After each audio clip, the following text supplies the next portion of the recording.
Bonjour, pour commencer, je vais parler un petit peu à propos de mes résultats sur le questionnaire SIL. Pour les catégories de mémoriser plus efficacement, j'ai reçu un score de 2.6. C'est un score très faible, probablement parce que je ne me faisais pas habituellement la mémorisation, alors c'est logique. Pour la catégorie de utiliser tous vos processus cognitifs, j'ai reçu une note de 2.9. À mon avis, ceci est un score moyen, donc j'utilisais ce type de stratégie seulement la moitié du temps. Pour la troisième catégorie, compenser la connaissance manquante, j'ai reçu un score de 3.5. C'est le score le plus élevé que j'ai reçu dans toutes les catégories. C'est parce que j'utilise cette catégorie de stratégie le plus quand j'étudie, parce que quand j'étudie, je veux tout savoir et comprendre ce que je ne sais pas au lieu de mémoriser. Puis pour la quatrième catégorie, organiser et évaluer l'apprentissage, j'ai reçu un 2.9, un score moyen encore. Puis pour la cinquième catégorie, gérer ses émotions, j'ai reçu un score de 2. C'est mon score le plus bas parce que j'ai du mal à ne pas être stressée pendant que j'étudie. Finalement, mon score pour la dernière catégorie est apprendre avec les autres. J'ai reçu un score de 2.8.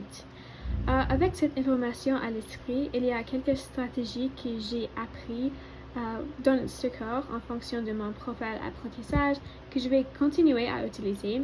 La première stratégie est la stratégie numéro 3 du SIL qui est j'associe le son de mots nouveau à une image mentale ou un dessin représentant le mot pour m'aider à la mémoriser.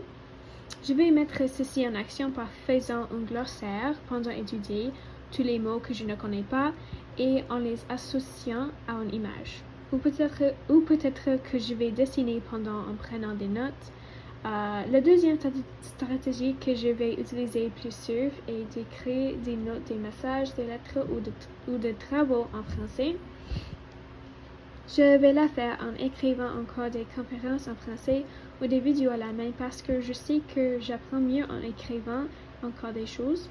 Donc, si je fais ça quand je suis en cours de français, ça m'aidera beaucoup. Puis la troisième stratégie que je vais utiliser plus est que quand je ne trouve pas la bonne expression, je trouve une façon différente d'exprimer mon idée. Par exemple, j'utilise un mot ou une phrase synonyme. Pour ce, je vais continuer à élargir mon vocabulaire avec des dictionnaires et de lire plus de français. Il sera plus facile de trouver différentes façons de dire certaines choses si j'avais plus d'options de mots.